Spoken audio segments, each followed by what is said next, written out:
So, today's word is beauty. And it's not something we really think about as being controversial, right? Pretty much the rest of the lessons, as I was going through writing the lesson and working out things, they made me mad, right? Because I'd read about the stuff that's going on in the world and I'm thinking, this is really annoying that this stuff is happening and I can't believe we let these things go on. Beauty, I'm kind of like, I'm fairly ambivalent, right? I'm not as fired up about it.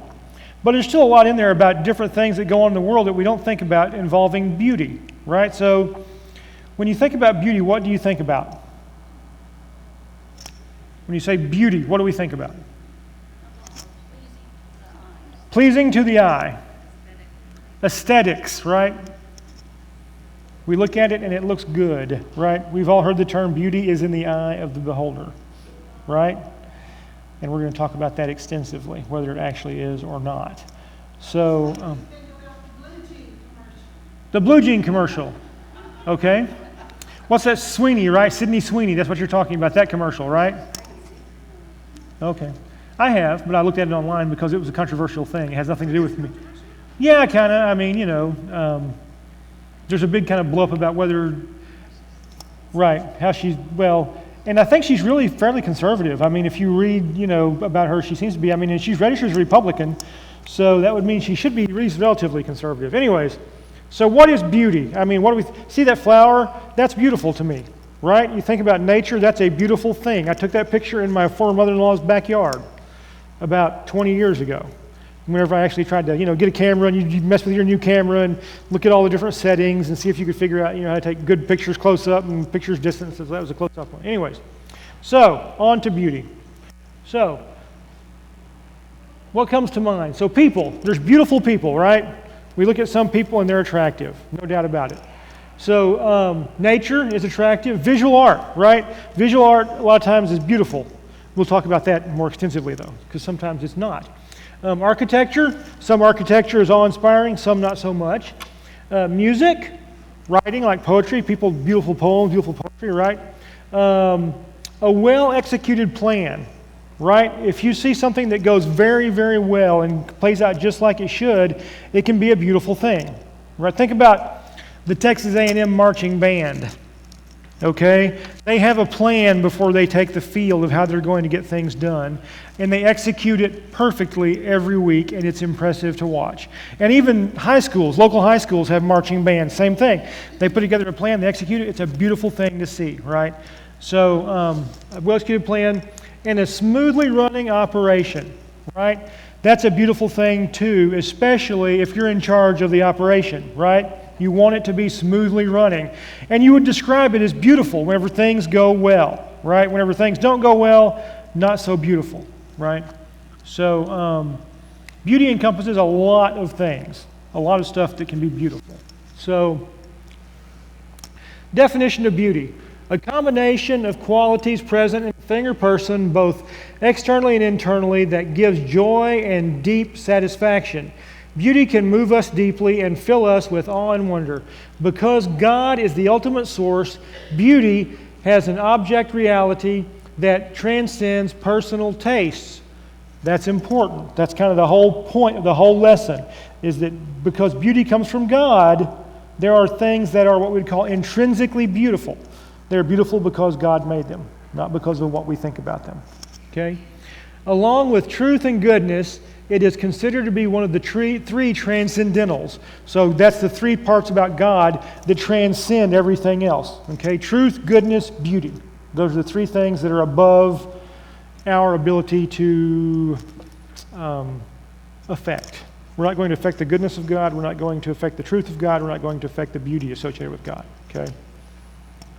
So, the modern redefinition: a combination of aesthetic qualities that appeal to one's personal, subjective series of tastes. Is that right? No, senses of taste. Senses or taste. Beauty is entirely a matter of personal preference and individual expression, right? It's what I think is beautiful, is what is beautiful. It has nothing to do with an intrinsic value, something that I can't deal with. So what's the difference between the two definitions?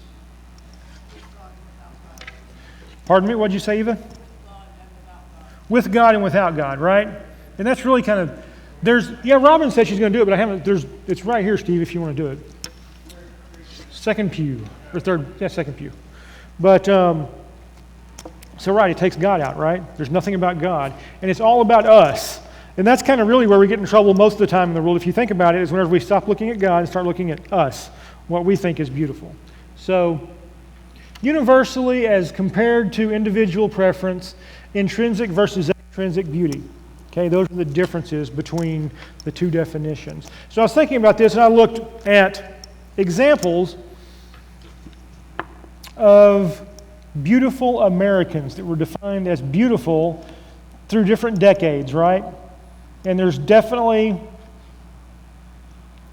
preferential changes that you see occurring throughout history, right? You look at it, and these people look like, so the one they put up for the 1920s was Clara Bow, was the woman that was supposed to be the beautiful, ideal woman in the 1920s. Would she be today? Absolutely not, right? Was she pretty? Absolutely. But the values change, right? What we see as being beautiful changes through time. So our sense of beauty does not remain the same. God's sense of beauty does. Okay? What God says is beautiful is always beautiful. It's not going to change. So, intrinsic beauty.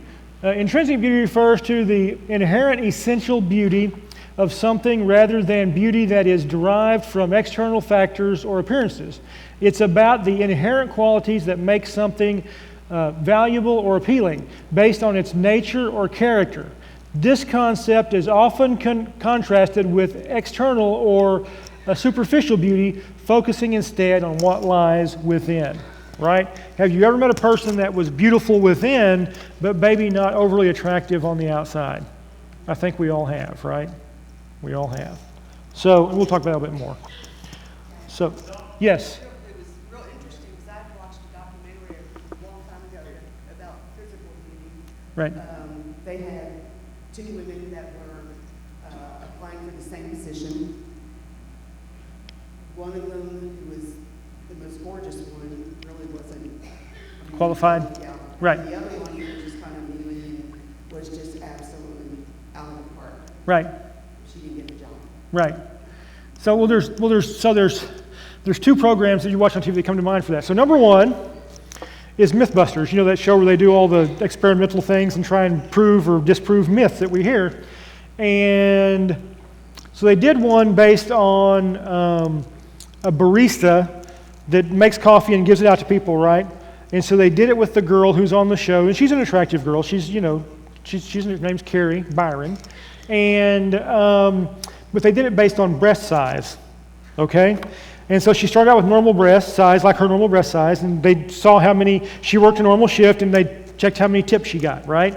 And so then they increased her breast size somewhat, and they checked it again, and the tips were about the same, right? But then they really made a noticeable, huge change in her breast size, and she got 3 times the amount of tips in the same shift, with a lot of the same guys coming through, okay? So it's not like it was a weird thing. It was like a scientific thing. And then the other one, what was it? The other one was Seinfeld, but what was it they did? I'm thinking, I'll get back. George Costanza was hiring a secretary for his office to be his secretary, right? And there were a number of beautiful women that came through for him to interview. And immediately, as soon as they walked in, they were beautiful. He was like, okay, nope, sorry, you're not what I need. And so he picked one that was not very attractive because he didn't want to be distracted by her beauty. He wanted to be able to just have somebody do the job, right?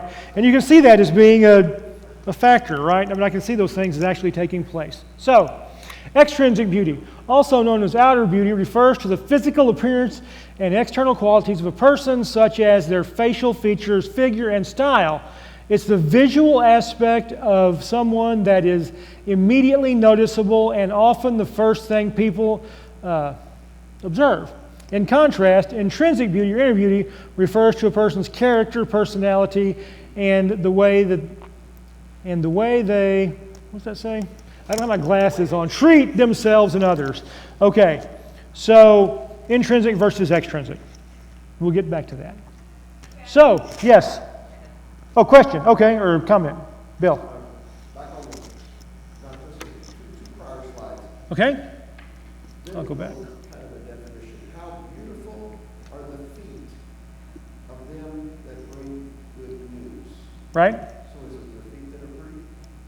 It's the news. It's the news. That's right.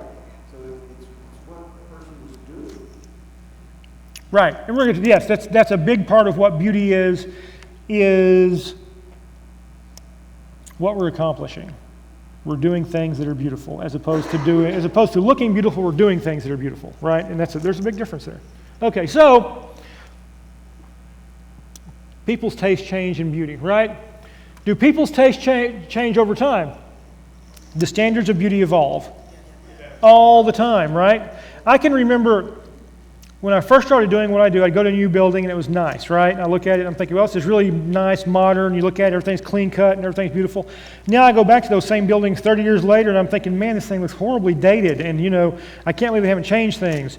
And that's just a change over time, a preference, right? Just a change in the way things look now as compared to the way they used to look, I look at my elementary school where I went to elementary school and the elementary schools they're building now, is there a difference? Well, yeah, there's a huge difference in the way they look. There's a huge difference in what they cost as well. But, I mean, there's definitely a change in what we see as now. So, I sent this to all my girls. So, teens in 1985, teens in 2025. That is absolutely a true picture. Okay? It is absolutely a true picture. And I sent that to my daughters and I said, do you see anything that looks familiar? Because if you do, change now. Because people don't want to see that. And I was in high school in 85, and yes, girls look like that in 1985. So yes, that is something that really is a thing. People look like that. And my daughters are attractive. I mean, just baseline attractive, but then they choose to wear things that make them unattractive, right? And to me at least. And I'm like, you need to pull your head out and look at what's going on around you and not look like an idiot. Now, I wouldn't say that to most people, but they're my kids. So, my degree of niceness goes way down when talking to them. Roy. Well, you said something about what they wear. Right. So what has happened now is that underwear is now outerwear. Right. Right. You're correct. You're correct. And I'm not a perfect person, right? I do stuff that's stupid all the time. But I get up every day and I work from home. I don't go to the office. I sit at my desk at home and work every day. But I still dress just like I'm going to the office. I wear what I'm wearing right now, basically, every day to work. Because I don't expect my employees to dress like they're going to work, and I get up and wear a pair of shorts to work. I just don't do that. It just doesn't seem right to me. Now, I'm not saying that makes me better than anybody else, but I'm saying I think that we should think about those kind of things when we're doing things. How do I look to other people? If I go to a job and I go to a meeting, I don't want to look like the idiot in the room. I mean, you don't. You want to look like you. And it's the same thing if you're representing your church or your church body somewhere, or Christ, which we always are. You don't really want to be the person people are looking at going, look at that idiot. I mean, in general, So just a thought. Anyways. So, there are without a doubt aspects of what is considered beautiful that change over time, right? To us, aesthetically speaking. Cindy. And it can change in 2 weeks. I swear. And it can change in 2 weeks, Cindy says. Well, right before we went to the event, Right. went out, she picked out all of her tops. Right. She said, I'll wear these there and I'll wear them to high school. I says, okay, great. We bought her 7. That's what she wanted. So we took her school shopping yesterday and she says, well, I can't wear those things. They're, Right. they're outdated. They're old. That's not what kids are wearing now. Right. Oh, boys, and you're going to be outdated. Right. Although I'll give my kids credit. They do like to go to shop at like thrift shops. Like they like to go to Goodwill and play and just see what they can find, So I'll give them credit. They do enjoy doing that. But that I think, because I've taken them to do that kind of stuff a lot, and so they still like to go and do that, So, so the question that needs to be answered is this: is beauty truly in the eye of the beholder? Is it? I'll tell you the answer is no. It is not. Not the definition we're looking at is not in the eye of the beholder. Because a lot of what we're going to talk about you can't see. Okay? But God makes all people in His image, right? And so just intrinsically because of that, people are beautiful. We may not recognize the beauty, we may not appreciate the beauty, but all people are beautiful in their own way because God has made them in His image. And so they are intrinsically part of His beautiful creation, right? So, and there's a lot of things they talk about in the book about that are beautiful, like a plowed field. And you don't think about that as being something beautiful, but it really is. And if you look at the fields between here and Weir, they just got through cutting the corn, so it's not attractive right now. But once they turn all that under, it is. And then once the corn starts coming up, they've planted the corn, and it comes up in very straight, precise rows, one plant every so often. It's perfect. And they do that because it, of course, increases the yield because they have things spaced specifically where they have to be, but it's also precise and beautiful. And you can see that kind of stuff. One of the things I thought was interesting, one of the things they showed as beauty was we'll see it, looking down from above in an airplane, and you see these fields that are all beautiful and green and well maintained, but then in the next to them, and this is in some third world country, you see the little shacks the people live in. They're just built out of whatever they can find. Is that no, it's not attractive, right? So it's like if you fly to like South America and you're flying into a large city in South America, look out the window at what's going on below you. The city itself might be okay, but the stuff around it, not very nice. So, as with all terms we have discussed, the bottom line question is, does beauty have to be described subjectively or objectively? Is our input necessary for beauty? Yes, Steve. I was just going to say to that second question, I think it could be both, yes and no. It can, absolutely. And I would say that we're called to see things through our spiritual lives that the Holy Spirit living inside us gives us. Right. Just for example, what's the most beautiful creature God ever created? Satan. Lucifer. But and then even Jesus, when he was walking around with the Pharisees, who on the outside were externally pious and everybody looked up to, but Jesus said, inside you're like whitewashed tombs, right? So, yes, God sees the heart, and that doesn't mean that what's on the external can't be beautiful, but it has to have both. In other words, that's how God sees things. Well, I mean, and there's absolutely beauty in the sense that when you marry someone, you should find them physically attractive, right? That's part of what you initially, probably, that's why you looked at them in the first place and wanted to go out with them, because they were physically attractive. Now, whether or not they turn out to be internally attractive is a whole other thing, right? And that's why you don't just pick somebody based on, or you shouldn't pick somebody based on appearance, and then that's all you worry about, right? You should get to know them probably before you get married, right? How many people are attractive on the outside and dead on the inside? Lots, right? How many people do we see that are famous because of their beauty or their attractiveness that are really terrible people, right? And we see them do things that are terrible, terrible, terrible. How many athletes can do beautiful things, athletically speaking, and then are complete thugs behind the scenes? Many, many of them, right? All the time. Diane. Often the people that maybe you don't think outwardly are as beautiful, when you get to know them inside, somehow they become more attractive. Exactly. Yes. And I've worked with people like that where once you get to know them, you find them attractive. Whether it's a physical thing or not, they're attractive because of their personality, right? And you do meet people like that, where you especially in a work situation, where you get to know them through working with them, and you're like, they are an attractive person, just because, So yes. Opposite is also true. It is. Met really attractive people, and then they open their mouth, And then you're like, yeah, man, yes, that happens as well. So beauty. We're going to watch a video. Now we're going to watch this. So before we've watched usually Dr. Sproul or somebody, this is actually a video that goes with the lesson. There's one for every week, right? And I watched him every week. And it was not easy to find a video about beauty that I liked other than these. So we're going to watch like the first 6 minutes of this, because like the last 3 minutes talk about profane things. And we're just going to skip that because it gets pretty graphic. So we're not going to watch that. So. Essential for faithful Christian life and ministry. Words are precious conveyors of reality. They not only shape the way we think, but they determine our choices and our actions. They shape the kind of cultures that we live in.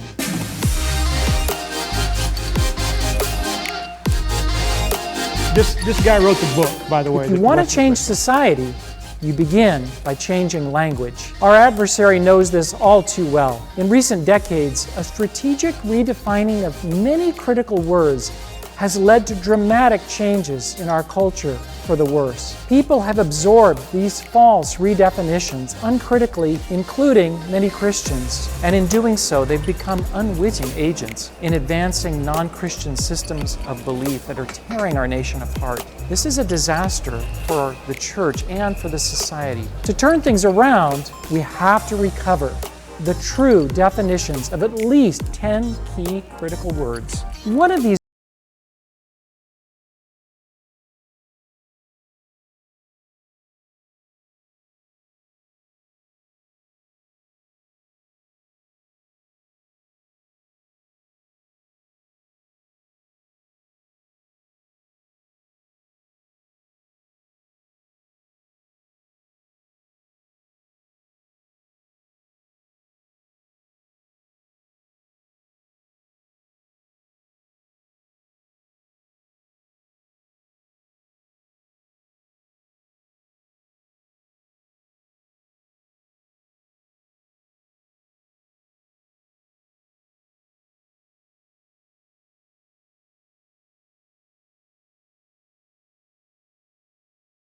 in a molecule or even a distant galaxy. We experience beauty in music, in architecture, in dance, in colors and patterns of fabric, or even in something as simple as a carefully tilled garden or a well-tended field. We also experience beauty in cleanness, in order, and in purity. For example, we recognize beauty in a well-kept, tastefully decorated room in a way that we don't when that room is dirty and disheveled. Or we recognize beauty in a crystal clear mountain stream in a way that we don't if that same stream is clogged with trash and pollution. We experience beauty in moral virtues such as kindness, compassion, sacrifice, courage, or inner strength. These moral virtues are the inner beauty that the Apostle Peter speaks about in 1 Peter 3:3 when he says, "Your beauty should not come from outward adornments, such as the braiding of hair, the wearing of gold jewelry and fine clothes. Instead, it should be that of your inner self, the unfading beauty of a gentle and quiet spirit, which is of great worth in God's sight." But why do we experience beauty? Where does this even come from?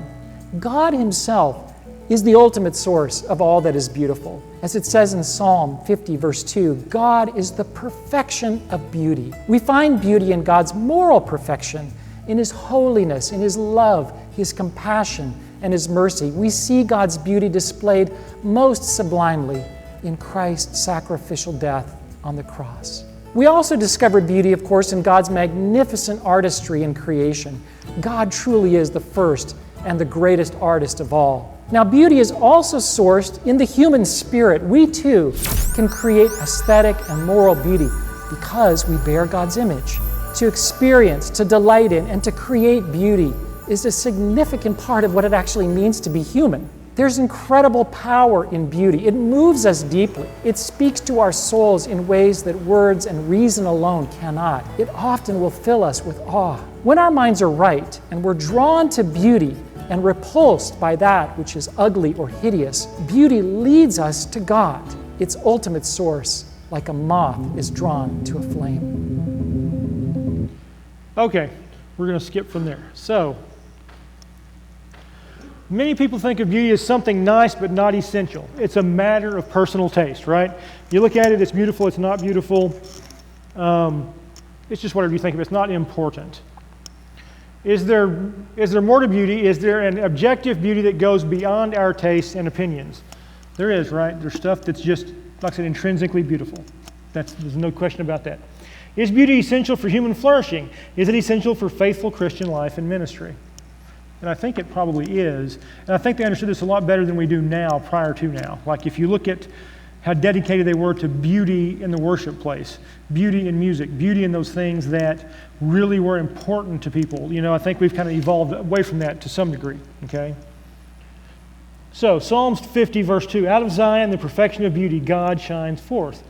Psalms 27, one thing that I have asked of the Lord, that will I seek after, that I may dwell in the house of the Lord all the days of my life, to gaze upon the beauty of the Lord and to inquire in his temple. We'll see if I have, we're going to skip that one because it's kind of long, and that one there. Okay, so according to these passages, what is the source of all beauty? What did he say was the source of all beauty? God, right? God is the source of all beauty. Really, God's the source of everything, right? But beauty is one of those things. So if beauty is something God is concerned about, should we be concerned about it? And obviously the answer is yes. All right, Jim. I just have a quick thing to say. When you were showing all that stuff in that tape, one of the things they really dwelt on was snowflakes and how that's Right. beauty, but it's instant. So God gives us all these flashes of things that we try to hang on to forever. But that's an example of something that He's just going to give you. It's over. Right. Give you something else that I was trying to see. It's very fleeting beauty, right? It really is. And you think about, we take pictures of beautiful things because we can't really remember the beauty, right? And what I mean by that is I've been lots of places, seen lots of beautiful things, and I'll look at pictures and I'll go, oh, now, I've forgotten about things in my mind or how beautiful things were or what. But then you see them and you're like, oh, okay. It's just like people that you've known who may have passed away, then you see a picture of them, and once again, you remember what they look like, right? I mean, because I can tell you what my parents look like, and I can tell you when I see a picture of them, but the further I get from them being alive, the more difficult it is to really see them in detail, in my mind. This is exactly who they were. So beauty finds its source in God, the perfection of beauty. He is glorious, flawless, and morally perfect. We see this perfection of His beauty in His holiness, loving kindness, and mercy. As God is beautiful, Christ is beautiful. We see it in His compassion when He touched a man with leprosy, which you wouldn't normally do because you're in danger of getting leprosy yourself at the time, right? And healed him, and ultimately in His sacrificial death on the cross to provide redemption for all of us and everybody that's ever been redeemed, right? That's the ultimate beauty. Words synonymous with beauty include delightful, sublime, radiant, perfect, flawless, and exquisite. Those all kind of, describe beauty, if you will. Antonyms include hideous, unsightly, repulsive, foul, vile, ghastly, and loathsome. Loathsome, I like that one. You don't hear that used very often, do you? He was a loathsome person, not nowadays. I like that. Forgot ugly. Ugly is also obviously antonym. So the contrast is great. Perhaps there is no greater contrast between all this beautiful and all that is loathsome than the infinite difference between God and Satan. Now you talked about Satan being a beautiful creation, but his personality is certainly not. Right? So we can look at Satan and say he's an angel, he's a beautiful thing, but he's evil to the core. And so that's kind of the difference between beauty, outer beauty, and inner beauty. He displays it perfectly. He's a beautiful thing to look at, he's a terrible thing to know. So there's just lots of stuff like that in the world. So, if you look at it, so if anybody's seen Oppenheimer, the movie, right? And so they do like a really good job showing you like the first nuclear explosion, right? And it's beautiful. It's a beautiful thing. I mean, to see it and then it's just incredible. But how much destruction does that provide? Lots and lots and lots of destruction, right? So it's a beautiful thing, but it destroys. If you're close enough to see it in detail, you're not going to tell anybody about it, right? I mean, you'll see it for a split second, and that's all. So actually, if you are that close, you die so quickly that your body doesn't have time to react to the pain. So it's a painless death because your senses don't know what's going on before you're dead. So anyways, isn't that nice? But that's just what I'm talking about. There's a lot of things like that that are beautiful, but are, that's just like, like the black widow spider is a beautiful spider, right? To look at it up close and it's beautiful, but it's deadly, right? I mean, there's lots of things like that in the world. Was there somebody back there that, we're good? Okay. So, all things were made through Him, and without Him was not anything made that was made. In Him was life, and life was the light of men. The light shines in the darkness, and the darkness has not overcome it. And God saw everything that He had made, and behold, it was very good, and there was evening and morning the sixth day. And, O Lord, how manifold are your works. In wisdom you have made them all. The earth is full of your creatures. Here is the sea, which the sea is something people often describe as beautiful, right? You look at the oceans, the waves, the things. So great and wide, which teems with creatures innumerable, living things, both small and great. So Ecclesiastes 3, he has made everything beautiful in its time. Okay? So based on these passages, how has God expressed beauty through his creation? Innumerable ways, really. How many beautiful things has God made that are beautiful? We can't count it, right? I mean, everything. You look at this, talking about the ocean, you know, that guy that does the, what's his name? Bob Ross, the guy that does the painting, you know, he died in 94, but they still replay his show on TV all the time. And a lot of stuff he did was seascapes, right? You know, and his whole thing was like a wave crashing, and then he calls it the eye, which you can look at, it's like a bright spot in the wave where the light shines through. And he always puts one of those in his paintings because it's beautiful. And that's what, you know, and God does that how many times an hour in the world? You know, it's amazing what God's done, creation-wise. So, in your own experience, how have you found beauty in creation? Are there specific examples of things that you've seen that stick out in your mind in creation that are beautiful to you? You're having Your your children, children. Okay? you know, whether they're ugly. But Right. But I mean, the first time that you look at that child that's newly born, you really do know what beauty is in a person. And you can, I don't know how to describe the change in your life, but immediately you know things are different. You know, you look at it and things are not about you anymore. You know, what used to be just you is something way different now. And you'll do anything you can for that baby. You know, and it's not because they're beauty, it's because you know it's your responsibility, but still, they're beautiful no matter. You know, some people think all babies are beautiful, some people think all babies are ugly. You can look at it however you want to. But they have the potential to go either way, right, when they're born, you know? They do. So, what about nature? Have you ever seen anything that just sticks out as being beautiful to you? Lori? So, several years ago, my husband and I went to Pagosa Springs, Colorado. Okay, Pagosa. Okay, yep. I'm going there in a month, so yes. Oh, it's wonderful. Anyway, there's a train ride that goes Oh, from right. Durango up to Silverton. And Yes. it follows the Ananias River. Yes. It's about a 3.5 to 4 hour trip going up. You stay up Silverton for about 2.5 hours and then you come back. If you've never been, that's beauty. Yeah, my parents did the same thing many times. And there's also, on the Arkansas River, there's the Royal Gorge, which is a huge, huge, deep valley that you can go and look at and do things. It's beautiful as well. It's a really, Colorado is full of lots of beautiful things, right?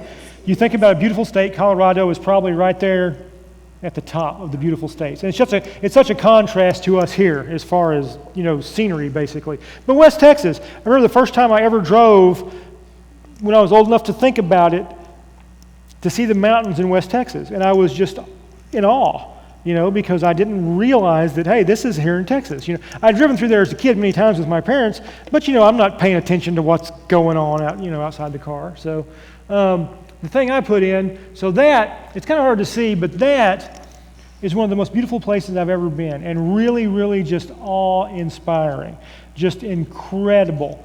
Does anybody know where that is? Just off the, it's a national park. It's a national park, and it's in Maine. And I'll think of the name of it here in a minute. I rehearsed this yesterday, Acadia National Park. And this is up on top of the mountain in Acadia, looking out at that is the Atlantic Ocean, right? And that is in November. And so it was cold and beautiful, and you just have to be there to see it. I mean, but it's one of the things that if I think about a beautiful place in my mind, Maine is at the top of the list. And it's just a beautiful place. And so my kids and I are going back there next year, I think. So, but it's just there are certain things in your mind that whenever you think about it, think, man, that was really beautiful, you know? And there are certain places like that. I've been privileged to go lots of places, and everywhere you go in the world that you see something different, there's something beautiful there, you know? In Hong Kong, it's all city, right? I mean, there's not much except for city, but the symmetry in the city is beautiful. Right? And how clean everything is in a city that size with people just crammed together is beautiful, you know, because there's no trash, there's no rudeness, everybody's friendly. So that's beautiful in its own way. So, 1 year I was well, Bill's going to talk and we'll give you the mic. Hang on a second. Go ahead, Bill. Interesting that Peter describes this beauty as the world that then was before the flood, having been utterly destroyed. Right. And this is what's left. What was it like before? Right. Well, yeah, because the Middle East is really a hellhole now. But anyways, just my opinion. You look at all. I mean, you know, you look at the Tigris and Euphrates. It's not that nice once you get away from the river. Anyways, go ahead. When you was while you were in Italy, we flew over the Italian Alps, and it was like something I read in the book Heidi. Right. And looking down, you can see the roads and the little tiny houses and the absolute stunning, breathtaking beauty. Right. And you're thinking, they live there. Right. And it's just, and like this, you see all of this and you're thinking, really not. Right. That's God's work. Right. Well, you go to Seattle and you fly out of Seattle, and there's Mount Rainier right there, and that's an incredible. Mount Rainier is incredible. If you've never seen it, incredible thing to see. So, the Olympic National Park, right? So, Peter 3. Do not let your adorning be external. They talked about this in the video, right? The braiding of hair, the putting on of gold jewelry, or the clothing you wear. But let your adorning be hidden. Be the hidden person of the heart with the imperishable beauty of a gentle and quiet spirit, which is in God's sight is very precious, right? If we're trying to impress people here, we're trying to impress the wrong person, right? That's kind of the way you need to understand that. If you really want to impress somebody, impress God by the way you live. That's what God thinks is beautiful. You know, He made us. He could have made us look however He wanted to. So changing the way we look does not impress God. Changing the way we behave does. And so that's, that's kind of the whole point, that God sees the way that we behave, and that's precious. That's beautiful to Him. Did you want to say something, Eva? Yeah. I don't know where this fits in, but one thing that I really wonder about are all these selfies that people are taking. Right. Especially young girls. Right. What do they think? I mean, why are they doing all that? I mean, I don't know. It must just make them think they're really beautiful or something. I don't know. To me, it's a total waste of time and of years. And I agree. So, We've raised a very narcissistic generation.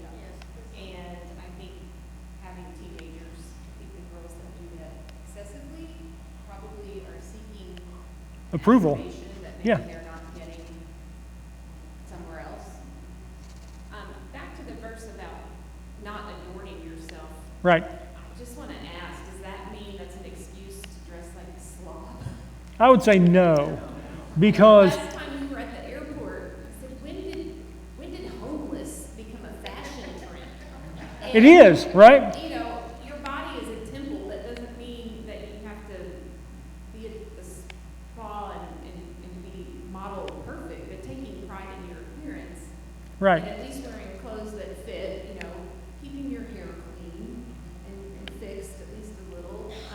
There is something to be said for how you present yourself. Sure there is. And it really shows us it shows some self-esteem or self-value, right? Self-valuation. And I think it shows some of your inner fruits of the Spirit, like Right. self-control, Right. things like that. Well, in a sense of doing at least what's somewhat right? You do it because, why do you clean your house if you're the only one there? Why do you clean your house? Because it just needs to be done, right? I mean, it's just something that you should do. You don't do it maybe because somebody's coming over and is going to see it if you don't. You do it because it's what should be done, right? I do it because I get annoyed if I don't know, my personality, I have a somewhat obsessive personality, believe it or not. And so whenever something is not done, that's always in my mind, right? So like I know my laundry hasn't been put away, that's always in my mind. Or if the yard hasn't been mowed, I'm always thinking I need to go mow the yard. Or whatever the thing is. Like my Sunday school lesson isn't done. I'm always thinking I got to get my Sunday school lesson done, things like that. So there is something to be said for that. So it does make me kind of annoying though, because I'm usually like, okay, let's get this done. Okay, let's get this done. Okay. And my kids get annoyed with that, but okay. So finally, brothers, whatever is true, whatever is honorable, whatever is just, whatever is pure, whatever is lovely, whatever is commendable, if there is any excellence, if there is anything worthy of praise, think about these things. So what do these passages say about beauty? What's beautiful? The way we act, the way we truly are, not what we look like, right? And so we're talking about There's a question here, I think. Okay, so who are these guys? Do you know who these three men are? They're pretty famous. One's Washington. You said it, that's correct. Adams, Washington, Jefferson. Okay, that's them. Adams, Washington, Jefferson. Who are those guys? The first three presidents of the United States, right? What did Jefferson do besides that? Well, no, he wrote the Declaration of Independence. Okay? So, he founded the University of Virginia. He was a very progressive person in the things he did to make the world a better place, right? And so all these men stood up and did things that could have cost them their lives. They all fought in the Revolution. They were all revolutionaries, right? And so you look at them, there they go. Are they physically attractive by today's standards? When you look at them, do you think, man, he's good looking? I would say no, right? Jefferson's not too bad. He looks dignified at least, right? He looks dignified. Adams, holy moly. I mean, Adams looks like, I don't know what he looks like. Anyways, not attractive in my personal opinion, okay? So, are they rightfully revered though? Right? They are. Not because of what they looked like, not because of the way they dressed, but because of what they did, right? And so that's important. I think that's something we need to all understand. People remember you way, way more for what you do than for what you look like, okay? That's just a simple fact. You know, because Albert Einstein, okay, was he an attractive man? Absolutely not, right? I don't think he owned a comb, but do people remember him for the things that he did? Absolutely, right? I talked about that movie Oppenheimer. Robert Oppenheimer was not an overly attractive guy, right? But his name is synonymous with great power, right? I mean, so, and there's lots of people like that in the world, right? Lots. But now, how many people in the world are attractive and have done really, really stupid things, and they're remembered for the stupid thing and not their attractiveness? Have we seen that before? Right? Huh? Hollywood, right? Lots of people in Hollywood are like that. What about Kaylee Anthony's mother, right? She's an attractive woman, but is she remembered for being an attractive woman? No. Remember what happened to her daughter, right? So there's lots of people like that in the world that are synonymous with bad things happening, right? You look at, who? O.J. Yeah, O.J. was an attractive guy. He was an actor, right? And then look at what he's known for, right? Same thing. Britney Spears, I think, Jen has a question or a comment. I think Britney Spears is a good example, too, of an attractive person who just is a mess and all kinds of crazy stuff, right? All the time. Yes? Well, one of the things that I wanted to say about Adams is, yes, he was a founding father, but with the Boston Massacre, he represented the British because Right. it was the right thing to do. Right. Even though everybody was just like, we hate these people, they need to go, but he saw they need to be represented, and I'm going to go ahead and do it. Right. So a lot of people, I don't think necessarily know that. Right. But he stood up for his conviction and went against the tide at the time Right. because it was the right thing to do. Right. Well, I mean, people don't realize, but Adams and Jefferson were huge political rivals, right? They did not agree on anything politically almost. And so they fought and fought and fought, but both guys were still leaders of the early country. So they knew how to disagree without being disagreeable with one another, right? They still respected each other. And so there's actually like a mini-series called Adams, right, that they did, and it's really excellent. Paul Giamatti, if you know who he is, a little short, kind of not attractive guy, looks about like Adams, was the main guy that started as Adams. So they picked they cast him well. So, all right. So there we were. We talked about that, right? So for me, so my grandmother on my mother's side was not. Well, she was elderly whenever I knew her, right? I mean, so you just knew her as Granny, so she's in her 80s. But she was a beautiful person who did all she could to help everybody she could. And she was not able to help a lot of people, but she did all she could. And she never said a mean thing about anybody. She was always kind, always looked for the best, just one of those kind of people. So, what does this tell us about the true impact of a person has on the world or other people they encounter? What does this tell us about our impact in the world? People remember what you do, not what you look like, right? They remember what you do. That's just a simple thing. Or we got 5 minutes. We're going to get through everything. We'll get through it. Not all beauty is external and experienced through our senses. There is also an invisible inward beauty we experience in moral virtues such as kindness, compassion, and love. Right? Those things are important. Because beauty is sourced in God, in His character and creation, it is an objective reality regardless of our subjective feelings about it.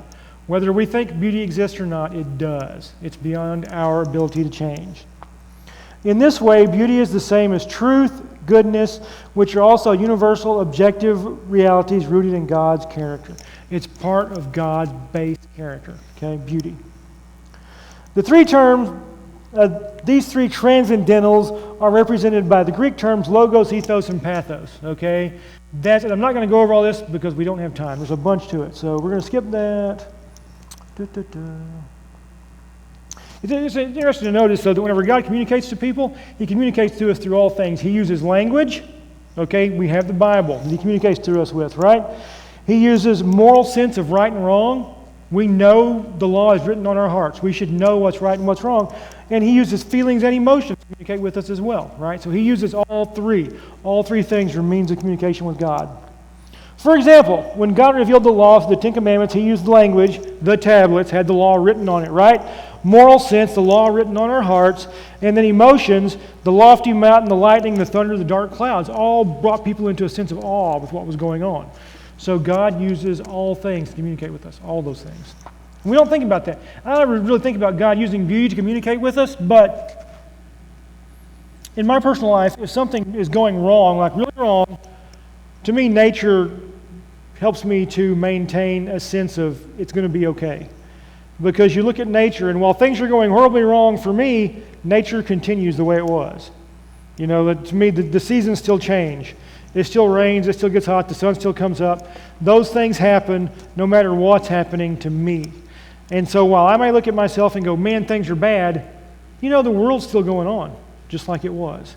And that's important to realize, I think, sometimes. Let that communicate to you. If you're having a difficult time, just look at the creation around you. I mean, it really, to me, helps. So, today most people think of beauty as something entirely personal and subjective, and we really do, right? If you talk about beauty to someone that's like 20 years old, it's a subjective thing only, right? It's how you look, and that's all. That's all they're concerned about. We've reduced beauty to an outlet for individual expression or aesthetic tastes, with many contemporary artists using their art to make statements often for nothing more than shock value. Have we seen shock value art stuff go on in the world recently? Absolutely, right? Stuff that you look at and it's hideous, but it's still called art, right? And your tax dollars go to fund a lot of that kind of stuff, by the way. The National Endowment for the Arts doesn't look at, they try to be impartial. So they fund things that are vulgar as well as things that are beautiful. So there was what I cut out in the slides, the video for this lesson was about a particular art exhibit that was really profane, directly about Christ on the cross, and how it was funded by the National Endowment for the Arts. So the government funded this display.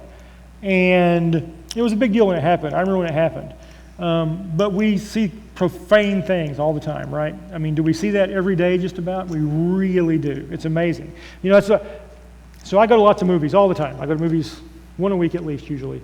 And I also go to Phil's thing where he does like the movies, like where you go and watch a movie with the church and you discuss what was in the movie and, you know, different aspects of it.